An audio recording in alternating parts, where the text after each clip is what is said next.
اللهم صل وسلم وبارك عليه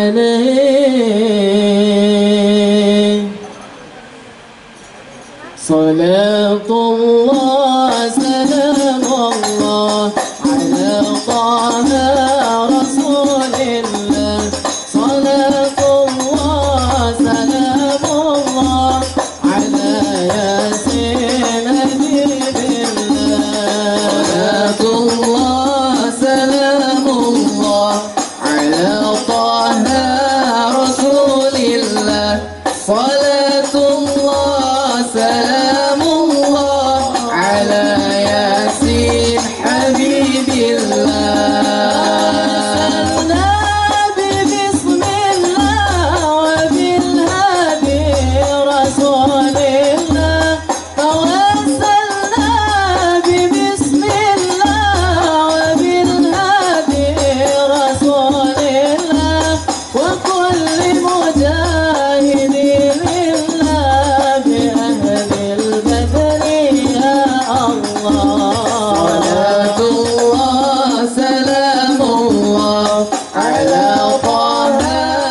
Assalamualaikum warahmatullahi wabarakatuh. Alhamdulillahi rabbil alamin. Wa bihi nasta'inu ala umuri dunya waddin.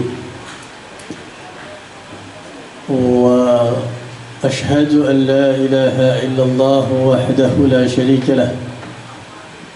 وأشهد أن سيدنا محمدا عبده ورسوله لا نبي بعده اللهم صل وسلم على سيدنا محمد صاحب البشرى صلاة تبشرنا بها وأهلنا وأولادنا وجميع مشايخنا ومعلمينا وطلبتنا وطالبتنا من يومنا هذا إلى يوم الآخرة. أما بعد، فقال عز من قائل في محكم تنزيله وهو أصدق القائلين: وذكر فإن الذكرى تنفع المؤمنين. وقال رسول الله صلى الله عليه وسلم: لا يؤمن أحدكم حتى يكون هواه تبعا لما جئت به. صدق الله العظيم وبلغ رسوله النبي الحبيب الكريم ونحن على ذلك من الشاهدين والشاكرين والحمد لله رب العالمين. Dewan Guru yang saya hormati, berkhusus Kepala Sekolah SMA Negeri 8 Tebet dan juga para Dewan Guru yang lain, Bapak Saifuddin, Bapak Salim, dan juga Ibu Guru, para siswa dan siswi, para hadirin dan hadirat, yang kita minta kepada Allah semoga kita semuanya yang hadir di sini ditulis nama kita menjadi ahli syurganya Allah Subhanahu wa ta'ala. Amin.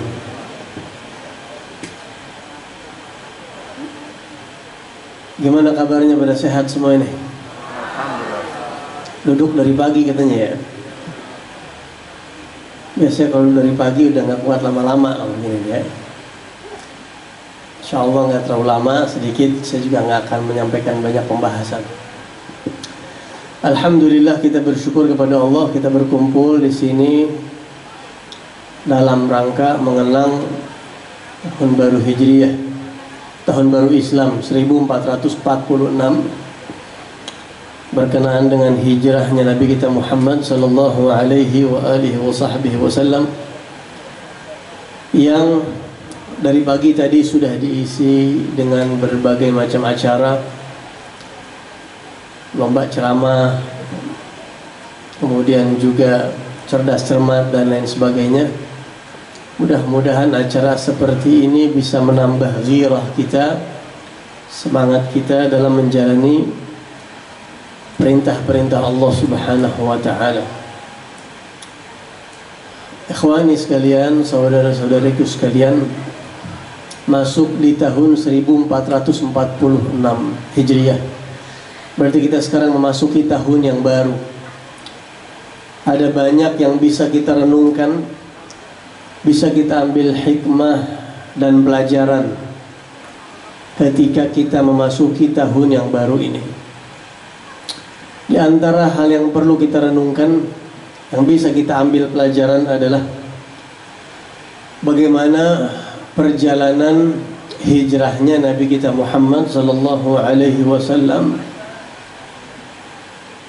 Tadi kita dengar di cerdas cermat siapa yang mengukuhkan kalender umat Islam, yaitu Sayyidina Umar bin Khattab. Beliau kukuhkan kalender umat Islam.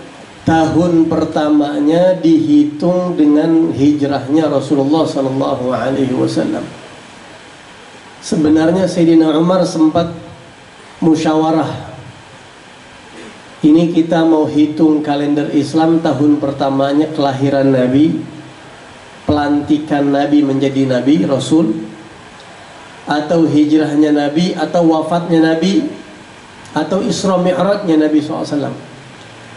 Banyak pendapat-pendapat, usul-usul dari para sahabat-sahabat beliau, namun terakhir beliau putuskan tahun pertama kalender resmi umat Islam diambil dari hijrahnya Rasulullah SAW. Maka kita di Indonesia kalau udah masuk tahun baru Islam Muharram biasanya identik dengan mengenang hijrahnya Rasulullah SAW. Padahal Nabi Muhammad hijrahnya bulan apa? Nabi Muhammad hijrah bulan apa, ada yang tahu? Bulan Rabiul Awal.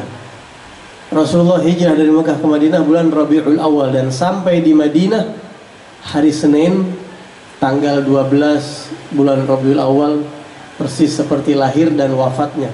Sama semua tanggal lahir, hijrah dan wafatnya Rasulullah SAW.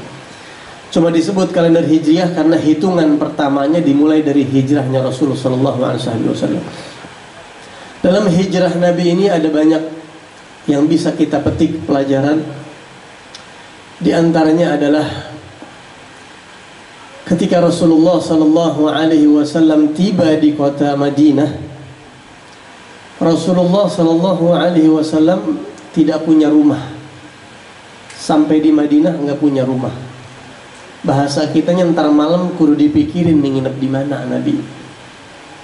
Nanti malam Nabi tidur di mana, singgah di mana, istirahat di mana. Perjalanan dari Mekah ke Madinah itu berhari-hari. Enggak pakai disuruh, inisiatif para kepala suku di kota Madinah langsung datang ke Rasulullah tanpa basa-basi. Ontak yang ditunggangin sama Nabi langsung dipegang, ditarik. Ya Rasulullah, di tempat saya aja. Udah di tempat saya, nggak usah mikir ya Rasulullah. Nabi bilang, da'aha fa innaha ma'murah. Da'aha. Lepasin onta saya ya, lepasin. Kenapa ya Rasulullah? Saya tidak akan memilih tempat untuk saya transit sebelum saya punya rumah. Istirahat di mana enggak. Nanti onta saya yang pilih, karena dia sudah dapat perintah. Ya, onta saya udah dikasih SK dari langit, istilahnya begitu kira-kira. Nanti dia yang pilih itu tempat. Banyak kepala suku yang maksa, ya Rasulullah tempat saya. Kata Nabi, jangan. Akhirnya onta itu memilih tempat sendiri, dia berjalan sendiri tanpa dikendaliin, dan dia duduk, onta ini memilih tempat di depan rumah seorang sahabat yang namanya Khalid bin Zaid, atau kita lebih kenal dengan nama kunyah Abu Ayyub Al-Ansari. Sampai di situ, rumahnya 2 lantai.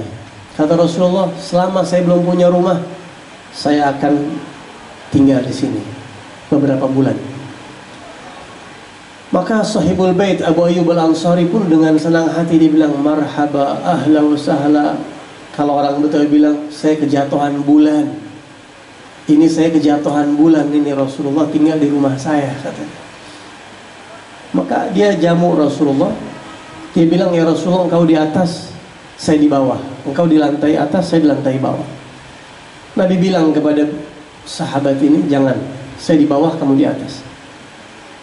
Enggak ya Rasulullah, enggak bisa. Saya enggak bakalan kuat. Kalau saya di atas, Nabi di bawah, saya risih. Saya riskan ya Rasulullah. Nanti bagaimana kalau saya jalan, telapak kaki saya di bawahnya ada kaki engkau ya, saya enggak berani. Akhirnya Nabi bilang, kalau saya di atas, nanti setiap hari banyak orang mau ketemu saya, yang mau masuk Islam, yang mau konsultasi, yang mau bertanya, malah merepotkan kamu. Udah lebih baik saya di bawah, kamu di atas. Dengan berat hati Abu Ayyub al-Ansari menerima. Pernah nggak? Mungkin kisah ini kita udah sering dengar. Nabi hijrah sampai di kota Madinah, rumah yang dipilih itu Abu Ayyub al-Ansari. Tanpa intervensi Rasulullah, itu adalah pilihan dari untanya Nabi, dan Nabi bilang unta ini dapat perintah dari Allah. Ada apa dengan Abu Ayyub al-Ansari? Kenapa rumah ini yang dipilih? Itu yang kita bisa ambil hikmah dan pelajaran. Salah satu, ulama mencari tahu kenapa rumah Abu Ayyub al-Ansari.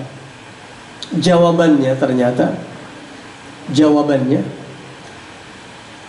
1000 tahun sebelum datangnya Nabi Muhammad, 1000 tahun, ada satu raja. Raja ini disebut sama Allah di Al-Quran. Raja ini disebut sama Allah di Al-Quran dalam kutipan ayat ahum khairun am qaumu tubba'in. Namanya, sebutannya Raja Tubba'. Jadi pada masa dahulu itu banyak raja-raja. Kalau kita kenal di Mesir ada Raja Fir'aun. Fir'aun itu bukan nama orang. Fir'aun itu sebutan istilah penguasa di Mesir, namanya Fir'aun. Ada Fir'aun 1, Fir'aun 2, Fir'aun 3, dan begitu seterusnya. Nah, kalau di daerah Himyar, suku Himyar ini tinggal di daerah Yaman. Nama raja sebutannya Tubba'. Ada Tubba' 1, Tubba' 2, Tubba' 3. Tubba' 1 ini disebut sama Allah di Al-Quran. Kaum Tubba' disebut sama Allah. Ternyata Raja Tubba' yang namanya As'ad al-Himyari ini berhubungan dengan hijrahnya Rasulullah SAW. Dan ini menjadi salah satu rahasia untuk kita bisa dekat dengan Allah Subhanahu wa Ta'ala. Pada perjalanannya nanti Raja Tubba' ini adalah orang yang pertama kali memakaikan kain kelambu di Ka'bah. Kalau kita sekarang melihat Ka'bah Baitullah di Makkah Al-Mukarramah, itu ada kelambunya warna hitam. Kalau sekarang udah bagus kelambunya. Ya, ada lembaga khusus yang membuat kelambu Ka'bah. Benangnya terbuat dari emas. Kalau dulu-dulu enggak seperti itu. Tapi kalau kita bertanya-tanya tuh, dulu Ka'bah tuh pakai kelambu enggak, pakai kain enggak ada. Di zaman Nabi Ibrahim enggak ada kelambunya. Terus siapa orang yang pertama kali mengenakan kain di Ka'bah? Ini orang yang kita mau ceritain. Namanya As'ad al-Himyari. Abu Karb As'ad al-Himyari. Dia seorang raja di negeri Yaman, dan dia dulu pernah punya masalah kasus sama satu orang penduduk negeri Yathrib. Yathrib ini nama Madinah sebelum didatangi oleh Rasulullah. Jadi dulu Madinah namanya Yathrib, setelah Nabi datang namanya Madinah. Sebelumnya namanya Yathrib. Ada satu orang penduduk negeri Yathrib yang bermasalah sama raja, bikin masalah. Kita cari masalahnya apa juga nggak disebutin, di berbagai literasi nggak disebutin. Pokoknya ada kasus masalah ini orang. Maka si raja tadi mengumpulkan bala tentaranya, dikumpulkan kekuatannya. Kata raja, kita sekarang pergi ke Hijaz, ke Jazirah Arab, di Tihamah, di ujung Tihamah, di kota Yathrib. Untuk apa Tuan Raja? Kita akan perang dengan penduduk sana. Ada apa? Saya punya masalah sama mereka, kita perang. Sampailah raja di sana. Kemudian ketika raja ini mau menyerang kota Yathrib, Allah Subhanahu wa Ta'ala kasih peringatan sama raja ini, dikasih sakit kepalanya. Kepala yang sangat, kepalanya berasa sakit sampai dia nggak kuat berdiri, sampai dia duduk, sampai rebahan, tiduran. Sehari 2 hari nggak baik-baik, nggak sembuh-sembuh. Akhirnya raja bilang sama ajudan, panggilkan saya tabib yang paling jago, panggil 1 orang, dikasih resep obat, nggak sembuh-sembuh. 2 orang, 3 orang, sampai beberapa tabib terkenal ngobatin ini raja, nggak kunjung sembuh. Akhirnya datang 2 orang rahib Yahudi, ada 1 orang, 2 orang. 2 orang ini pendeta kalau kata kita begitu, rahib Yahudi yang tinggal di Yathrib sudah lama. Ketemu sama ajudannya, boleh saya bicara sama raja? Oh ya silahkan, disampaikan. Raja ini ada yang mau bicara, suruh dia masuk. Tuan Raja, kami adalah penduduk negeri sini. Kami seorang rahib, kami berdua adalah rahib, dan kita mau kasih masukan sama raja. Saya dengar raja mau nyerang kampung kita ini. Iya betul. Begini Tuan, ini penyakit yang Tuan rasakan sekarang ini sebenarnya bukan penyakit yang biasa. Ini penyakit peringatan dari Allah Subhanahu wa Ta'ala. Emangnya kenapa?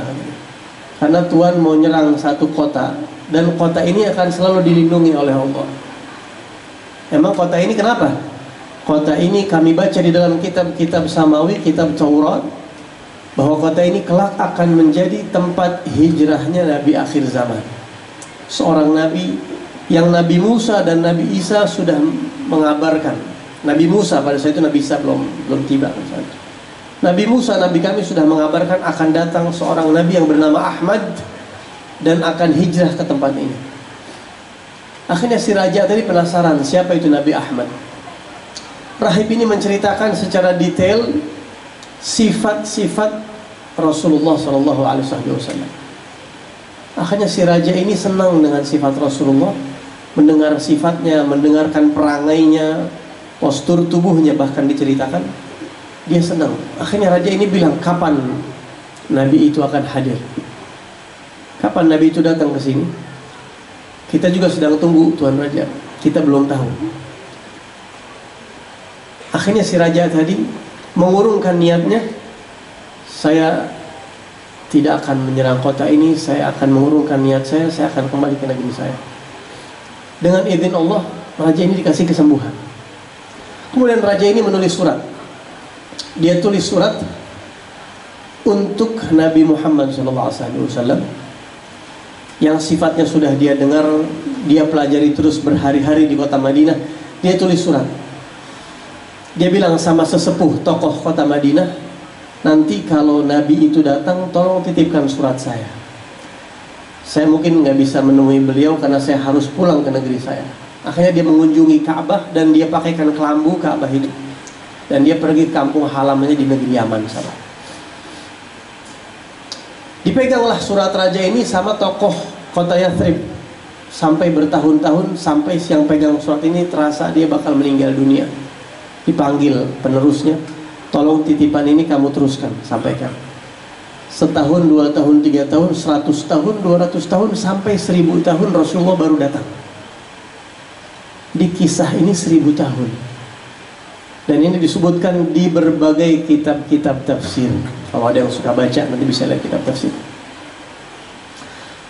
Ketika Rasulullah SAW sampai di kota Madinah, Rasulullah pilih rumah Abu Ayyub Al-Ansari lewat untanya itu. Dan surat raja itu, ketika Nabi datang ke kota Madinah, itu berada di tangan sahabat Nabi yang bernama Abu Ayyub Al-Ansari. Di rumah itu ada surat si raja tadi. Ketika Rasulullah sampai di rumah tersebut, kemudian Rasulullah SAW menerima surat dari Abu Ayyub Al-Ansari. Ya Rasulullah, ini saya selama bertahun-tahun, leluhur demi leluhur kami menitipkan surat dari seorang raja yang diperuntukkan bagi kamu ya Rasulullah. Diambil oleh Nabi SAW. Dibuka surat. Bahkan isi surat itu masih ada sampai sekarang di kitab-kitab tafsir, diriwayatkan dan dihafalkan oleh para ulama. Cukup panjang isinya. Salah satu isi kutipan surat itu, isi kutipan surat tersebut salah satunya, dari Raja As'ad Al-Himyari kepada utusan Allah Muhammad atau Ahmad. Wahai Rasulullah, aku sudah mendengar sifat-sifatmu dan aku beriman kepada kamu dan dengan ajaran kamu. Apabila aku tidak sampai berjumpa dengan engkau di dunia, maka aku mohon akui aku sebagai umat kamu dan jangan lupakan aku untuk kau berikan syafaatmu di hari kiamat kelak. Sampai akhir surat. Dan Rasulullah pun mengatakan, Raja Tubba ini, kata Rasulullah, jangan dicela. Walaupun dia hidup sebelum kita, dia tidak mengalami masa-masa Rasul, jangan dicela, kata Rasulullah, karena sesungguhnya dia telah masuk Islam dan dia telah beriman kepadaku, kata Rasulullah. Ini umat Nabi yang datang sebelum Nabi Muhammad SAW.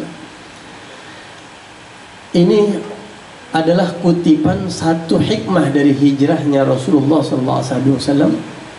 Ulama mengatakan bahwa kita lihat bagaimana seseorang bila memiliki hubungan batin dengan Rasulullah, di hati ada rasa cinta kepada Nabi Muhammad, hatinya memikirkan Rasulullah, atau ada rasa rindu kepada Rasulullah SAW, maka dia akan mendapatkan perhatian khusus dari Allah Subhanahu wa Ta'ala, walaupun jarak dan waktunya sangat jauh. Ini pelajaran hikmah yang bisa kita ambil. Saudara-saudariku sekalian, orang paling enak itu hidup kalau dapat perhatian khusus dari Allah, ya. Diperhatikan oleh Allah, itu orang bahagia. Orang kalau seseorang itu dapat perhatian khusus dari Allah, maka dia akan didekatkan oleh Allah Subhanahu wa Ta'ala, dan segala masalah dalam kehidupannya bakal dikasih jalan keluar. Segala harapannya bakal dikasih jalan, dikabulkan oleh Allah. Cita-citanya dan juga berbagai macam yang dia jalani itu bakal dapat privilege, kalau kata orang sekarang, bakal dapat ketentuan-ketentuan khusus dari Allah Subhanahu wa Ta'ala. Ini yang perlu kita perhatiin, karena kalau kita sekarang dapat perhatian khusus dari Allah Subhanahu wa Ta'ala, maka hidup kita akan berubah 180 derajat. Bayangin kalau kita dapat perhatian khusus dari menteri tertentu misalnya. Ada satu menteri yang memperhatikan 10 anak misalnya dari kita. Segala kebutuhannya dipenuhi dan kebutuhannya bakal dimudahkan, pasti bakal dapat kemudahan banyak hal. Bagaimana kalau perhatian khusus itu datangnya dari Allah Subhanahu wa Ta'ala? Nah, ulama mengatakan salah satu hikmah dari hijrahnya Rasulullah SAW, kalau kita punya harapan, kita punya cita-cita, kita punya tujuan hidup, karena hidup kita ini yang ngatur adalah Allah Subhanahu wa Ta'ala, kita nggak bisa ngatur hidup kita. Bukti bahwa kita ini lemah, kita ini nggak bisa ngatur hidup kita. Contohnya, hati kita aja nggak bisa kita atur. Hati kita ini salah satu bagian paling mahal di dalam tubuh.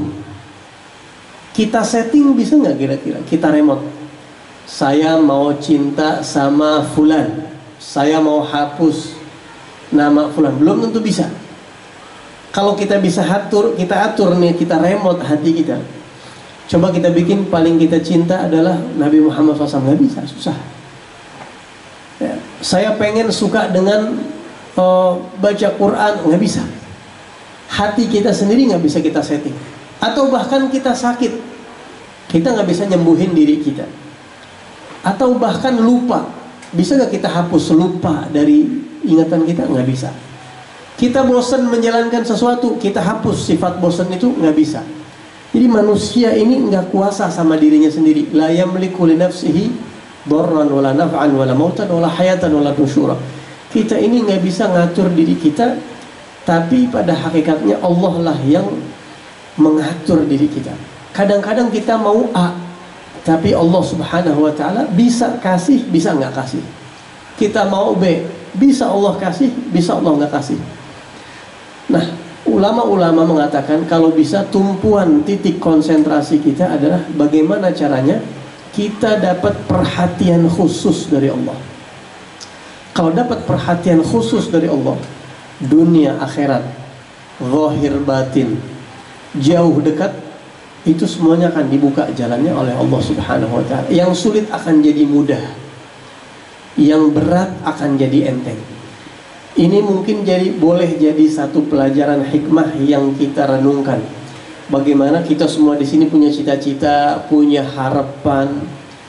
Bagaimana caranya supaya harapan dan cita-cita itu dikasih kemudahan khusus oleh Allah Subhanahu wa ta'ala. Yang menurut kita baik belum tentu ujungnya jadi baik, tapi kalau Allah kasih itu udah pasti baik. Bagaimana cara memancing perhatian khusus dari Allah? Tiru raja ini, Raja As'ad tadi. Apa itu? Konsentrasi sama Nabi Muhammad SAW. Nah, di tahun 1446, kalau kita ingin lebih dekat sama Allah, yang caranya mudah, cukup kuncinya satu, kita konsentrasi. Kalau kita disuruh ibadah banyak-banyak, berat. Kita disuruh melakukan ritual ini itu, berat. Cukup satu, kita renungkan, kalau perlu catat, taruh di samping tempat tidur kita. Konsentrasi sama Nabi Muhammad, konsentrasi sama Rasulullah. Apa maksudnya konsentrasi sama Rasulullah? Bagaimana kita konsentrasi sama Rasulullah? Ada beberapa cara mudah, ringan, tapi ini bisa menjadi kunci kebahagiaan dunia akhirat, kunci kedekatan sama Allah Subhanahu wa ta'ala. Dan ini diajarkan oleh para ulama, dan ini sangat mujarrab, dirasakan oleh banyak orang. Caranya adalah, apalagi ini kita di sini banyak pelajar ya, usahakan kita semua memiliki buku yang berbicara khusus tentang Nabi Muhammad. Di rumah kita harus ada. Usahakan. Kalau antum mau tanya buku apa, kalau saya kebetulan biasanya yang bahasa Arab, saya biasa baca Subulul Huda war Rasyad, Al-Insanul Kamil, Fiqhus Sirah, banyak banget, Asy-Syifa dan seterusnya. Tapi kalau yang bahasa Indonesia sudah banyak juga terjemahan. Kalau bisa ditanyakan kepada Ustadz, Ustadz ini buku rekomendasi apa enggak? Recommended apa enggak? Cari buku tentang sejarah Nabi atau tentang syama'il Nabi. Nabi itu sukanya makan apa, sifat Nabi seperti apa, wajahnya seperti apa, matanya seperti apa, bibirnya, giginya, dadanya Rasulullah seperti apa, postur tubuhnya, tunggangannya, buah kesukaannya. Itu namanya syama'il. Atau sejarah riwayat hidupnya Nabi, atau kemuliaan-kemuliaan Nabi. Buku apapun yang berbicara tentang Nabi Muhammad, beli satu, kemudian letakkan di samping bantal kita. Mungkin kita mau tulis surat buat Rasulullah seperti raja tadi, udah susah. Tapi raja itu awalnya terbuka mendapat kebahagiaan karena dia melihat sifat-sifat Nabi yang disampaikan oleh rahib Yahudi tadi itu. Taruh. Terus kita apain buku itu? Luangkan waktu 5 menit sebelum tidur. Sebelum tidur, luangkan waktu 5 menit. Baca mulai halaman pertama. Misal, kelahiran Rasulullah. Baca 1 lembar, 2 lembar, tutup. Besok lanjut. Ayah dan ibunya Rasulullah. Tutup. Besok lanjut. Berikutnya ketika Nabi berumur 6 tahun. Beliau tinggal di rumah Sayyidah Halimah As-Sa'diyah. Terus ada ceritanya.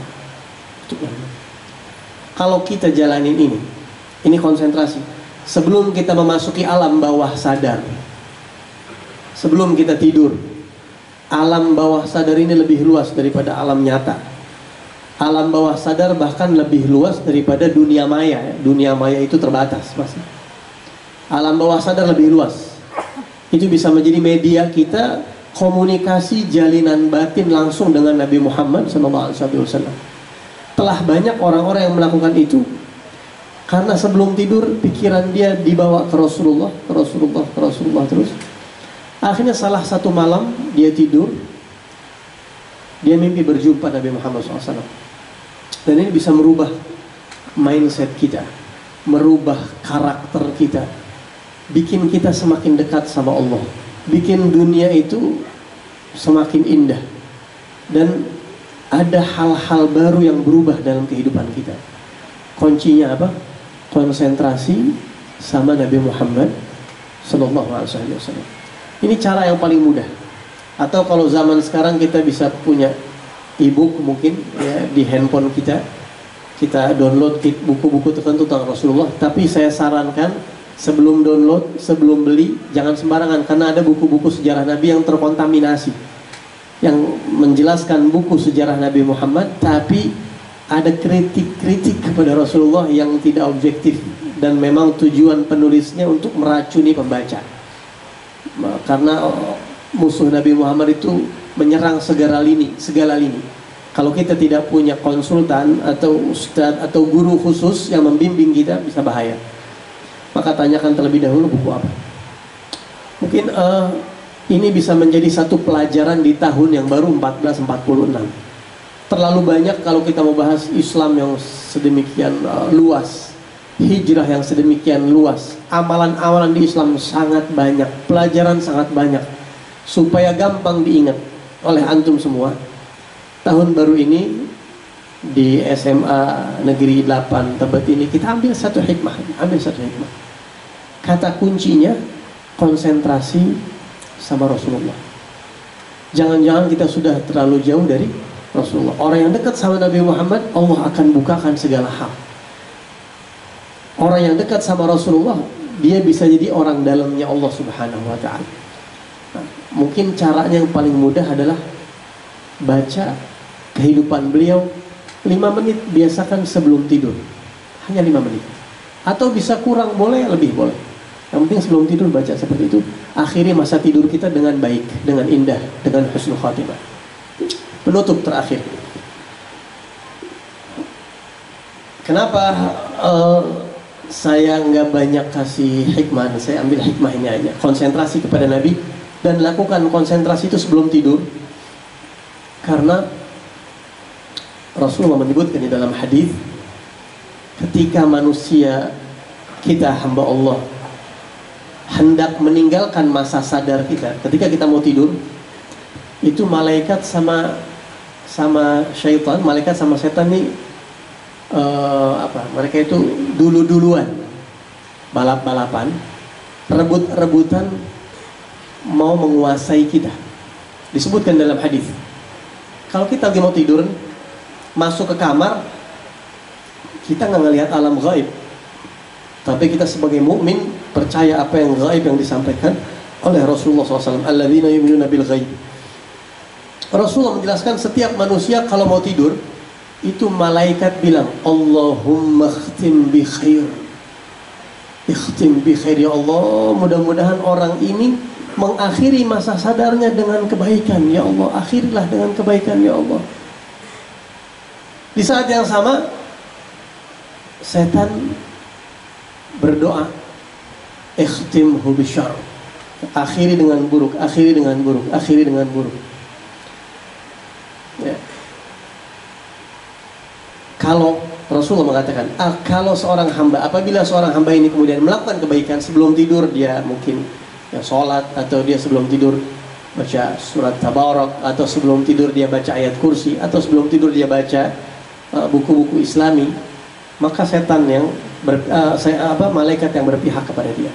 Sebaliknya, kita kadang-kadang kebiasaan buruk kita sebelum tidur, kalau bisa ini dihilangin tahun baru ini, perubahan kecil aja.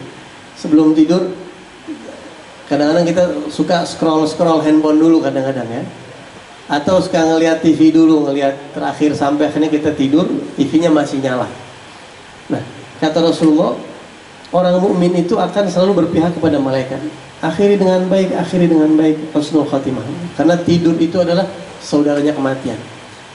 Nah, konsentrasi kepada Nabi di detik-detik akhir masa sadar kita, itu kunci perubahan besar-besaran dalam kehidupan kita, dan bisa sampai pada taraf mimpi berjumpa Rasulullah SAW. Di dalam hadis sahih, Rasulullah menjelaskan, man ra'ani faqad ra'ani fa inna syaitan la yatamathalu bi.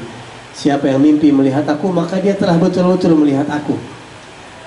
Dan di dalam keterangan para ulama disebutkan, kalau di dunia kita sudah sempat diizinkan oleh Allah, diperkenankan untuk mimpi berjumpa Nabi Muhammad, itu menjadi tiket nanti di padang mahsyar, di hari kiamat, ketika manusia sangat memerlukan pertolongan, yang pernah mimpi Nabi di dunia, dia akan berjumpa nanti. Itu tiket berjumpa Nabi nanti di akhirat.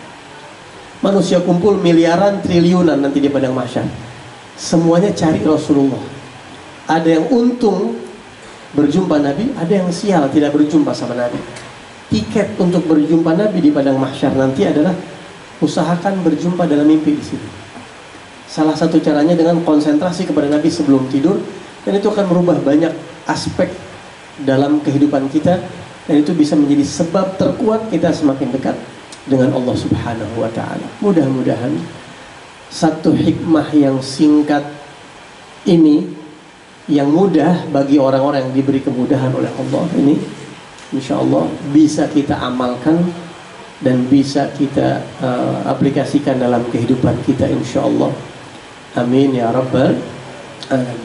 Satu atau dua orang saja di antara kita mengamalkan itu sudah alhamdulillah.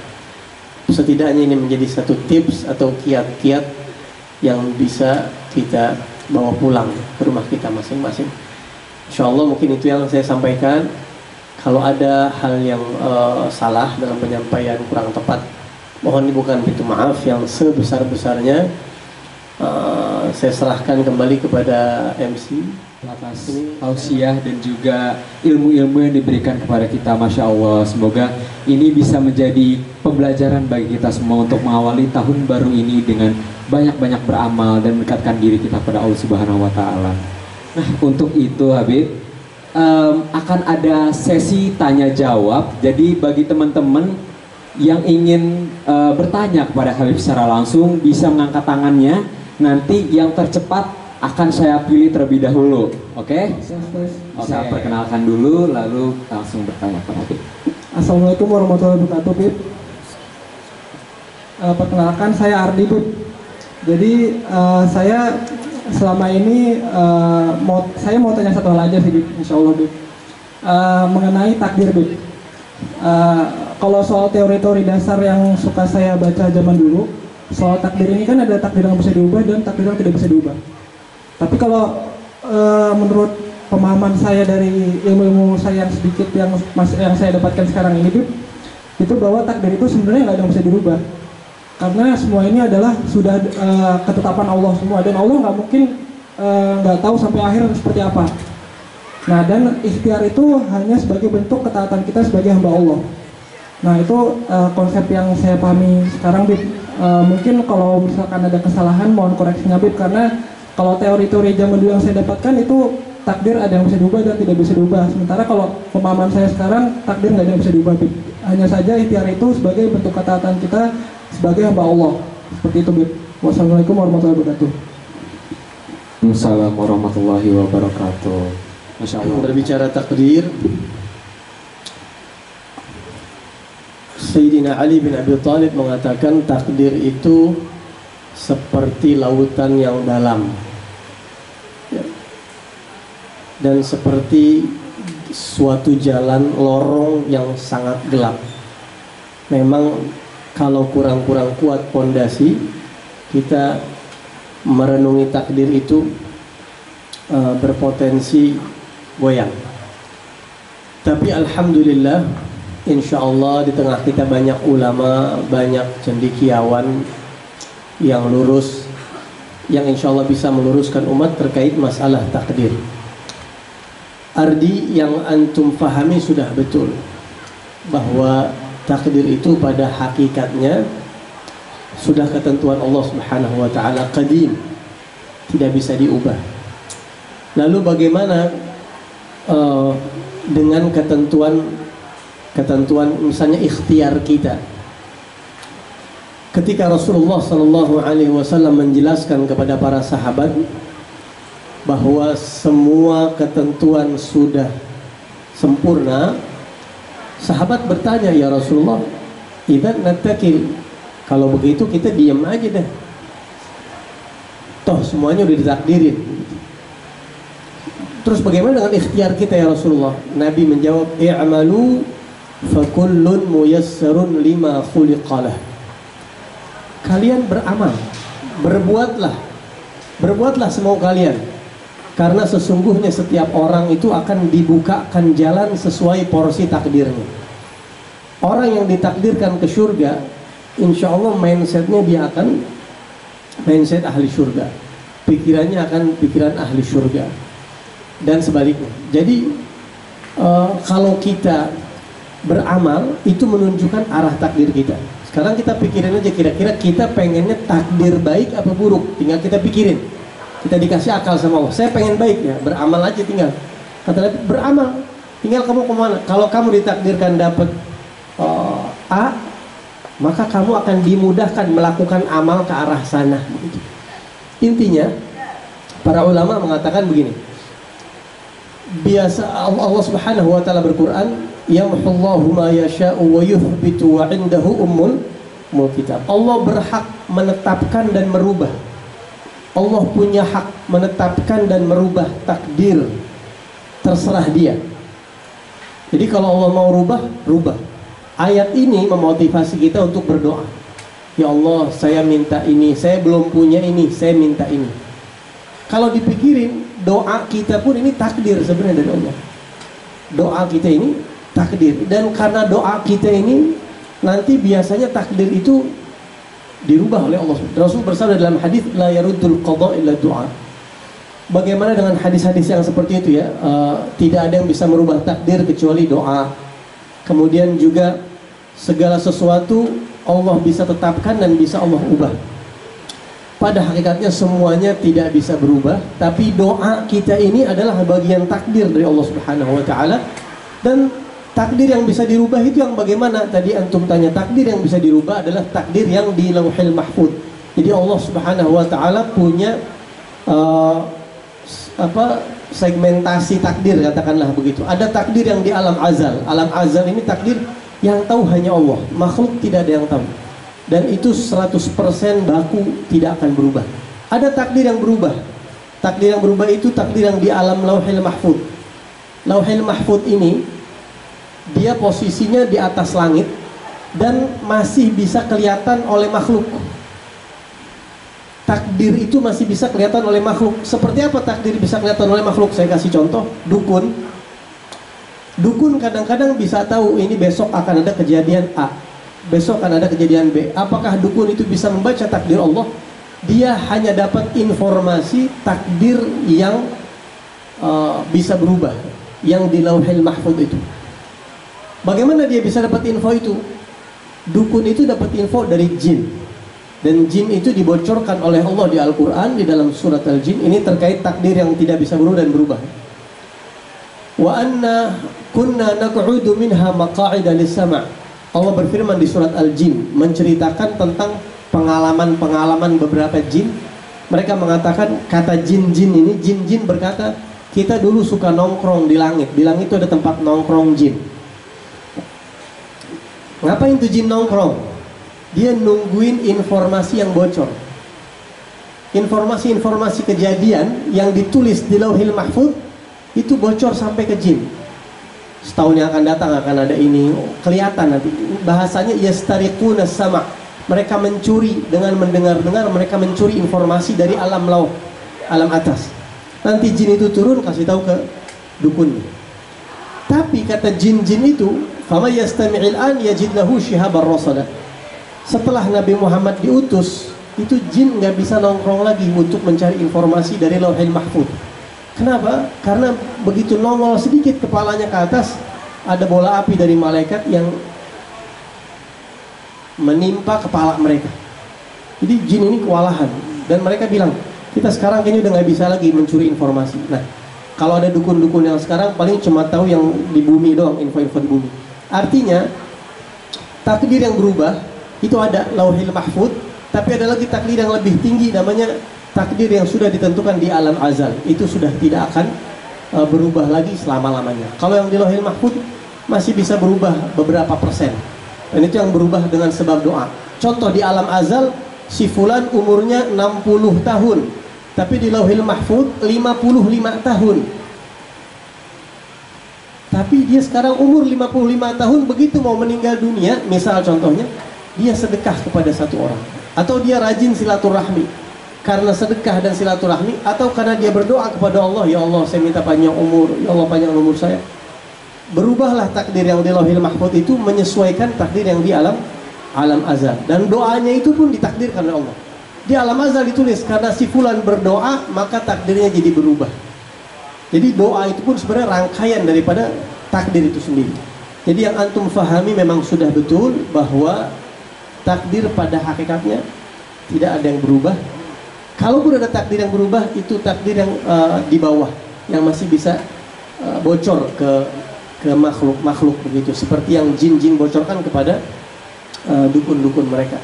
Walaupun itu sekarang sudah ditutup, tapi takdir intinya memang ada yang bisa berubah, dan pada hakikatnya tidak bisa berubah. Yang berubah itu yang di bawah, yang di Lauhil Mahfuz, dan itu mengikuti alam azal. Kalaupun nanti alam azalnya 60, dia umur 55 berubah. Karena satu dan lain hal umurnya ditambah oleh Allah Subhanahu wa taala menjadi 50. Begitu kira-kira. Sudah betul apa yang antum pahami? Masya Allah. Perkenalkan, nama saya Fikri dari SMA 112. Izin bertanya, Bib, bagaimana Bib jika orang yang dulunya ada, orang yang senantiasa selalu taat kepada Allah, dan sekarang dia itu mulai perlahan-lahan jauh, seakan hatinya itu enggak merasakan apapun nikmat apapun dari Allah. Padahal dulu tuh dia sangat mempunyai cita rasa yang peka terhadap Tuhan dan selalu merasakan nikmatnya dan merasa adem hatinya ketika dekat dengannya. Tapi sekarang walaupun dia udah rajin banget ibadah, hatinya itu tidak merasakan apapun daripada nikmatnya ibadah itu. Pertanyaannya, bagaimana cara agar dia bisa memperbaiki hubungan dia dengan Allah yang dulu perasaannya peka banget terhadap nikmatnya ibadah, dan pikirannya juga udah susah banget menghafal akibat maksiat-maksiat yang telah ia kerjakan. Bagaimana cara memperbaiki pikiran yang sudah terkontaminasi oleh maksiat ya, supaya ingatannya itu bisa kuat lagi. Itu saja, Bib. Mohon maaf. Assalamualaikum warahmatullahi wabarakatuh. Waalaikumsalam warahmatullahi wabarakatuh. Langsung,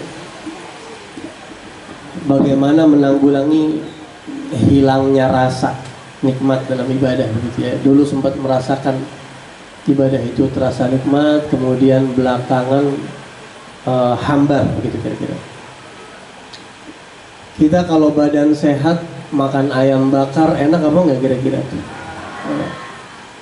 Makan sate kambing enak pasti. Kalau lagi sakit dikasih opor ayam enak nggak kira-kira? Nggak enak. Orang masuk ruang ICU kasih ayam bakar, nafsu nggak dia? Nah, jadi sebenarnya deteksi awalnya ini tadi udah ketahuan sih, ada terkontaminasi sesuatu, ada penyakit, ada sakit yang dia rasain. Sehingga Quran itu sebenarnya lezat, sholat itu sebenarnya lezat, zikir sebenarnya lezat. Kelezatan itu nggak terlalu kerasa sekarang. Kenapa? Jawabannya ada sedikit masalah di hati. Biasanya ada penyakit yang diidap sama dia. Nah, kita perlu tahu dulu kadang-kadang penyakit ini datangnya dari mana. Jadi supaya sekarang yang masih bisa merasakan nikmatnya ibadah jangan sampai kena. Atau kalau nanti sembuh jangan sampai kena lagi.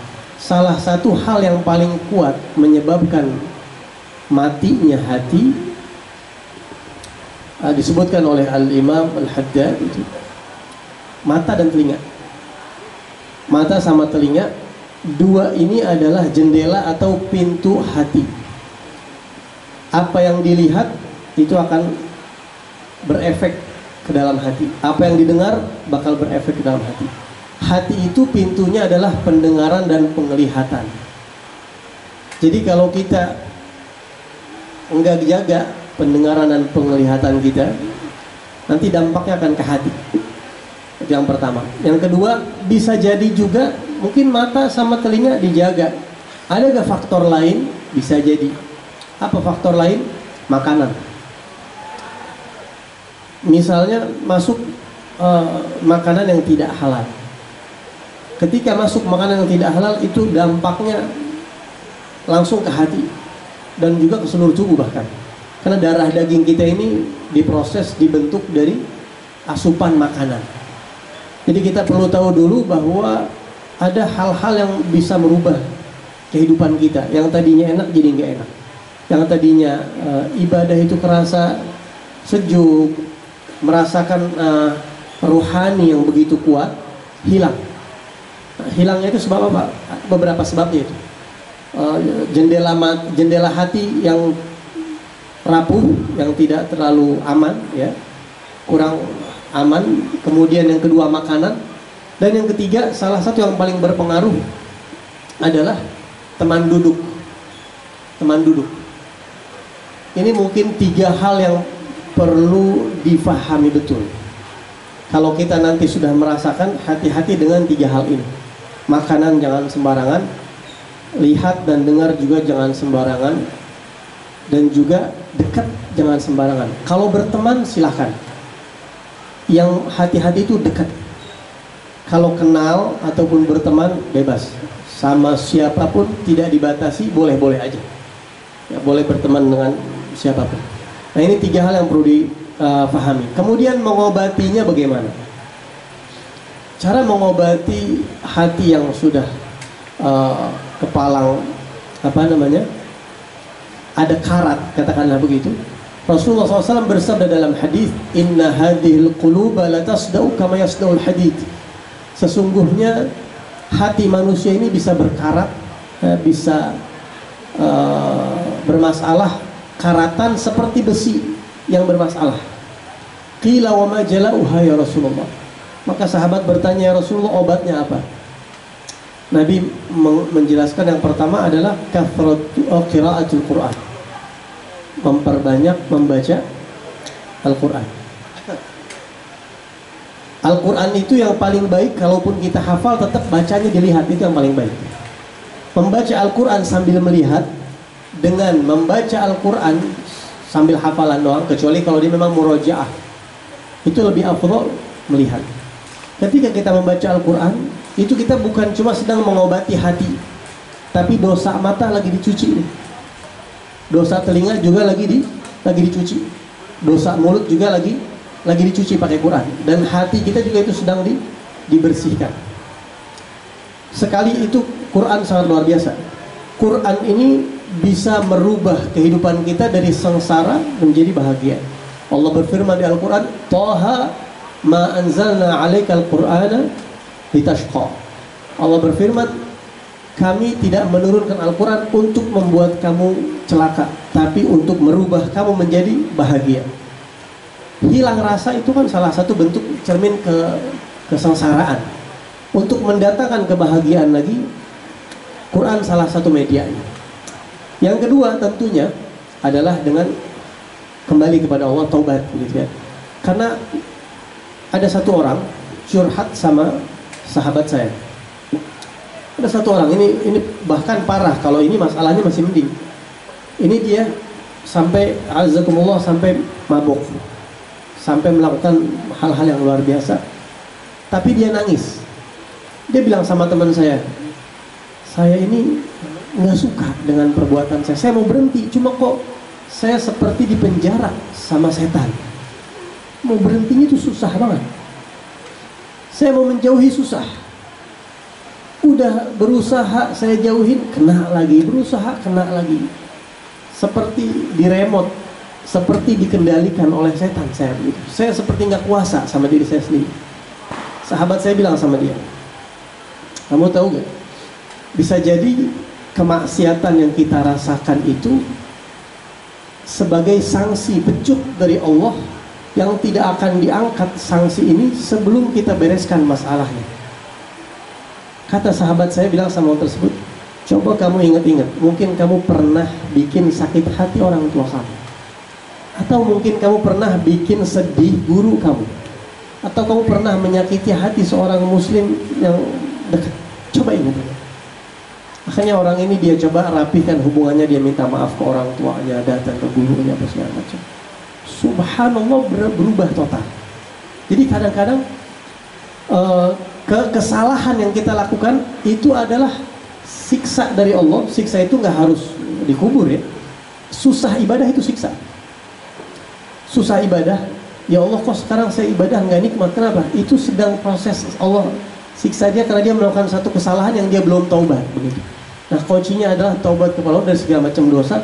Dan kalau ada sangkut paut sama orang, coba kita beresin. Mungkin saya pernah sama ibu saya ngomong, ibu saya kurang suka sikap saya sama ibu saya atau sama ayah saya atau sama guru saya mungkin. Kadang-kadang ada hal-hal kecil yang seperti itu yang kuncinya di situ. Nah, sebenarnya pembahasan ini cukup luas, tapi setidaknya poin-poin tadi insya Allah bisa menjadi batu loncatan pertama. Ya. Rangkumannya adalah pertama, baca Al-Quran. Yang kedua, taubat sungguh-sungguh kepada Allah Subhanahu wa Ta'ala dari segala maksiat dan dosa. Nah, setelah itu jaga mata, telinga, ya, mata, telinga, dan mulut, dan jaga teman dekat. Kalau berteman sama siapa aja silahkan, nggak usah dibatasin. Tapi kalau untuk dekat, pilih-pilih. Dan mungkin Quran itu bisa menjadi obat yang ampuh untuk segala penyakit dan untuk merubah kehidupan kita. Jadi seperti itu. Allah a'lam. Masya Allah, terima kasih banyak Habib atas jawabannya. Apakah sudah terjawab? Lagi. Baik. Oke, silakan perkenalkan namanya, lalu silakan sebutkan pertanyaannya, Fadol. Baik, terima kasih sebelumnya. Perkenalkan, nama saya Ardana Rishwari Ramadhani. Izin bertanya Habib. Jadi kan tadi itu saya sempat ikut lomba dai ya. Nah, terus habis itu saya ingin bertanya nih kepada Habib. Gimana sih cara Habib bisa berceramah dengan santai dan tidak gugup seperti itu, Habib? Terima kasih. Masya Allah, terima kasih atas pertanyaannya. Cara agar tidak gugup saat ceramah dari Ustaz Dahi. Silakan Habib. Baik, bagusnya pertanyaannya. Jadi cerita sedikit nih ya, cerita sedikit. Saya aslinya orangnya itu pemalu, aslinya. Cuma palsunya malu-maluin. Saya pemalu. Dulu waktu masih sekolah SD, nggak pernah mimpi dan kebayang sama sekali bakalan ceramah begitu. Karena bergaul sama orang aja minder saya orangnya. Sampai saya dulu sering dicengin sama sepupu-sepupu saya, karena kalau kumpul keluarga saya diem aja orang. Yang lain pada naik ke genteng ke atas pohon manjat, saya diem aja. Nah, akhirnya saya belajar ceramah itu waktu di pesantren sebenarnya. Nah, ini buat penanya, jadi kita nggak bakal bisa menjadi profesi apapun ya, nggak akan bisa katakanlah profesional kecuali kalau sudah menjalankannya selama, saya lupa tuh, ada riset 1000 atau 10.000 jam gitu ya. Pilot yang jam terbangnya tinggi itu beda dari pilot yang baru jam terbangnya misalnya hanya 100 jam, itu beda pengalaman begitu ya. Jadi kunci pertamanya adalah sering-sering. Kalau perlu dihitung, saya ini ceramah kedua, saya ceramah ketiga, sudah masing-masing 1 jam atau masing-masing setengah jam. Kalau 10 kali berarti baru 5 jam. Saya sudah setahun ceramah, saya sudah 2 tahun. Beda ceramah pertama sama ceramah sudah bertahun-tahun, beda. Dulu pertama-pertama ceramah saya menghafal teks waktu masih belajar. Jadi yang saya sampaikan itu yang saya hafalin di pikiran saya. Saya tulis di kertas lembar begitu. Ini juga saya kasih sama santri-santri. Saya tulis di kertas lembar dulu isi ceramahnya, kemudian saya hafalkan. Kan mudah bahasa Indonesia kayak artis menghafalkan skenario begitu kira-kira. Terus kita ceramah. Ceramahnya pun lurus begitu. Masih datar. 1 kali, 2 kali, 3 kali, 10 kali, yang kita bikin sudah bukan hafalan lagi tapi kerangka ceramah. Levelnya naik sedikit, kerangka. Pertama mau ngebahas kedua ngejelasin ayat ini, ketiga ngejelasin hadis ini. Pakai kerangka. Kalau nggak pakai kerangka susah begitu.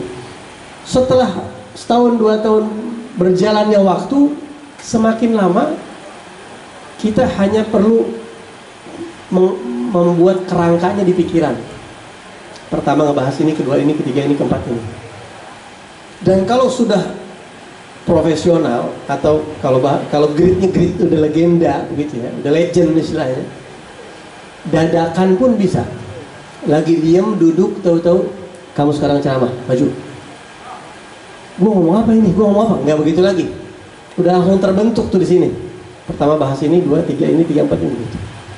Jadi langkah pertama adalah jam terbang, banyakin latihan. Nggak akan bisa profesi apapun dilakukan dengan baik dan profesional kalau tidak sering-sering dilakukan. Mengajar, ceramah, dan segala profesi seperti itu. Yang pertama. Yang kedua, perluas wawasan. Karena walaupun kita jago bicara, kalau wawasan kita tidak luas, itu nanti akan jadi masalah. Perluas wawasan ini bagaimana? Karena kalau kita ceramah, kadang-kadang di tengah jalan kita ingat hadis ini, masuk lagi ayat yang lain, ingat kisah di kitab ini, terus kita ingat yang kita baca di sini. Oh ya, saya pernah baca itu semuanya akan datang dengan sendirinya. Dan pada hakikatnya yang mendatangkan itu adalah Allah. Allah. Apa yang Allah buka, itulah yang akan keluar nanti. Seringkali kita berbicara di satu momen, saya mau merencanakan berbicara masalah A, tapi ternyata bicaranya masalah yang lain. Itu yang Allah buka. Tinggal sesuai dengan wawasan yang kita baca. Kemudian, jadi wawasan itu perlu kalau bisa ditargetkan. Misalnya baca itu 1 hari 1 jam. Jangan pernah kurang baca. Salah satu penyakit kita masyarakat Indonesia ini turunnya minat baca. Itu masalah besar banget. Literasi itu sangat pengaruh. Banyak baca. Sebagian guru-guru kami 1 hari baca 20 judul kitab. 1 hari. 1 hari 20 judul mereka baca. Yang kedua, nanti terserah mau dikembanginnya di pembahasan apa, konteksnya apa, tinggal dibanyakin baca yang masalah-masalah terkait. Kemudian tips yang keberapa nih? Yang ketiga ya mungkin. Yang ketiga adalah minta petunjuk dari Allah dan doa sama orang tua. Tentunya restu dari guru juga. Minta doa sama orang tua, Ma, Pa, saya mau berbicara tentang ini, tolong doakan saya. Atau ke guru bicara, wahai guru izinkan saya. Kalau misalnya kita nggak mungkin setiap ceramah kan nggak. Yang penting guru merestui saya nanti mau kalau saya ceramah antum ridho. Kalau bilang Bismillah, nanti dari Allah akan terbuka.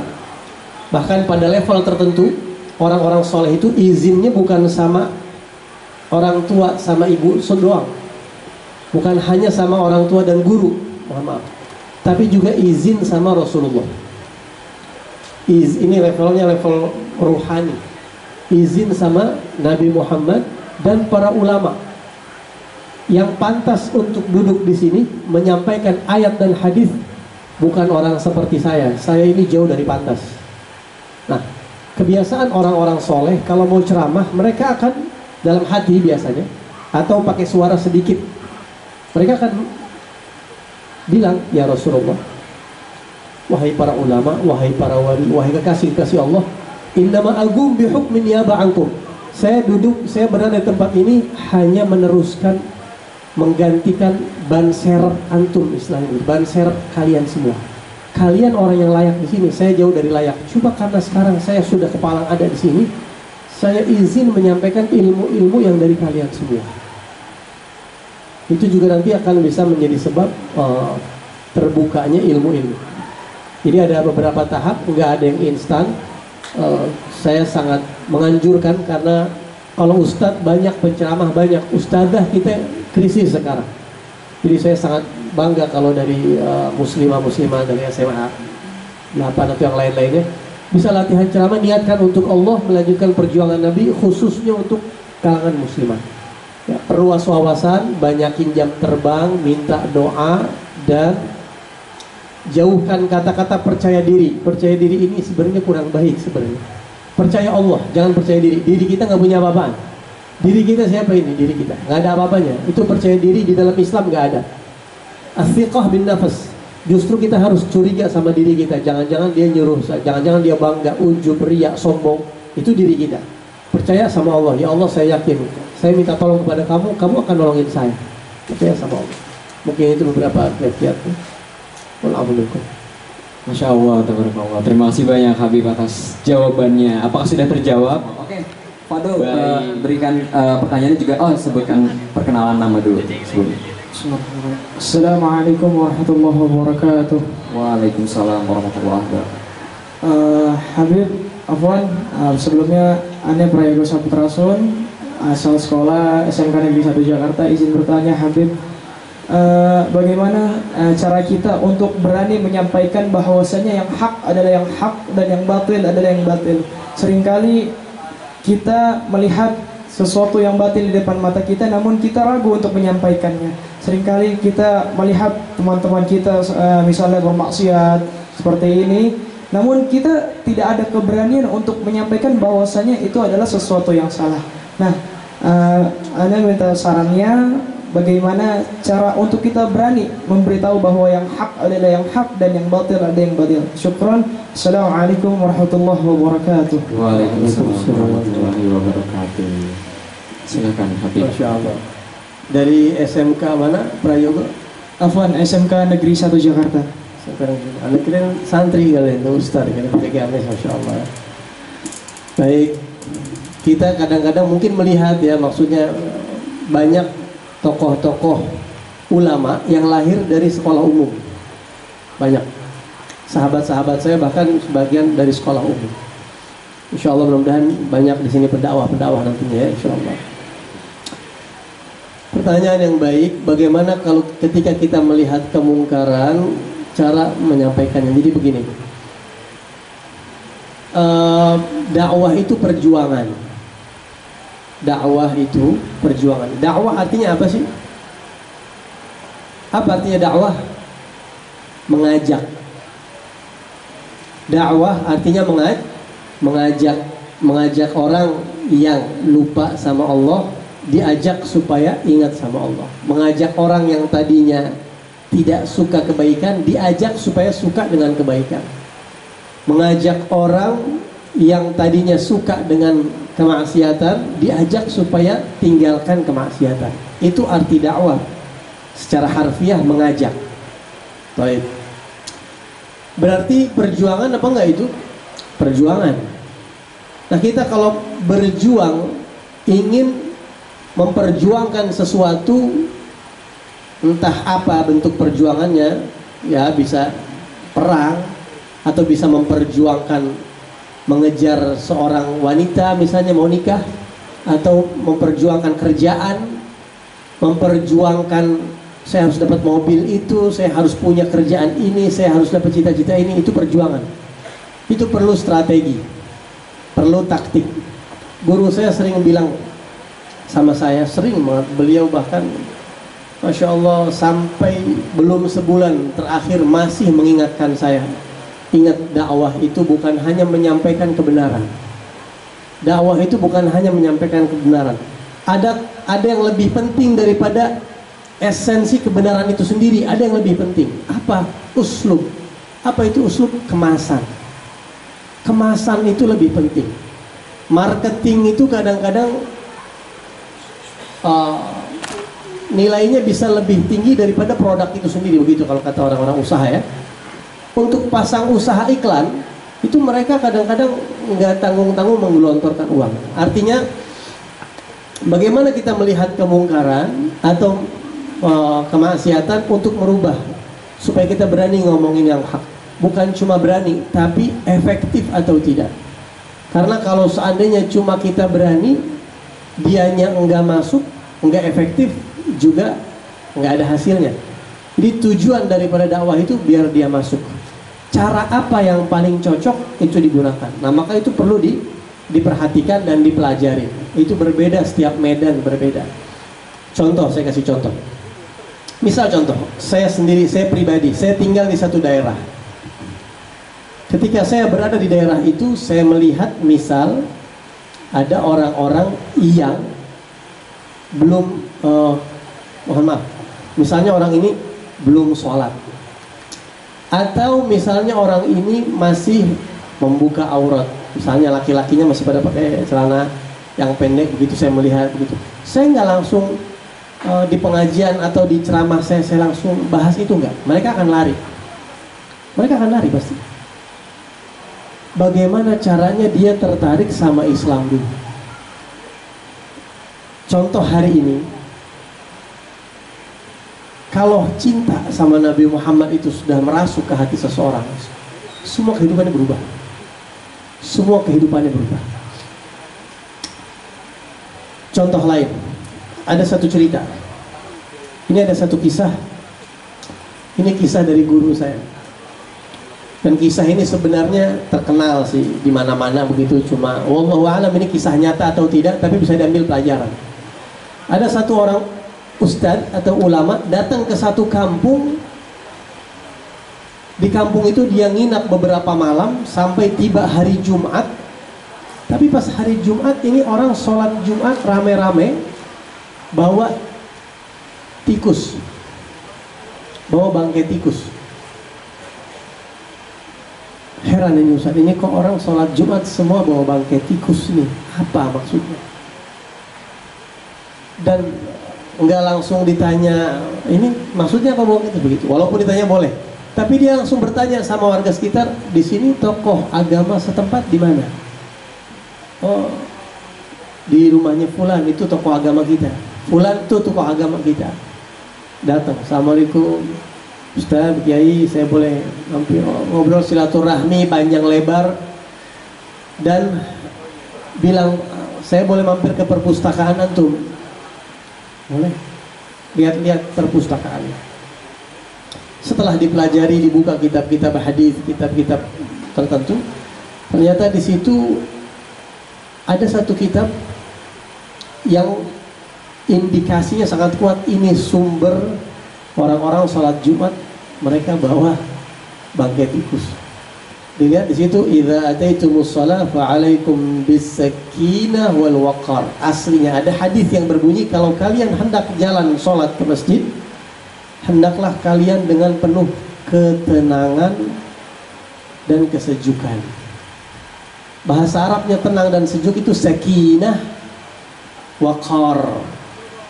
Cuma begitu dilihat di kitab itu ternyata sudah ada beberapa huruf yang kemakan rayap, sehingga qafnya itu titiknya kemakan rayap, sehingga si pembaca ini menduga fa'ar.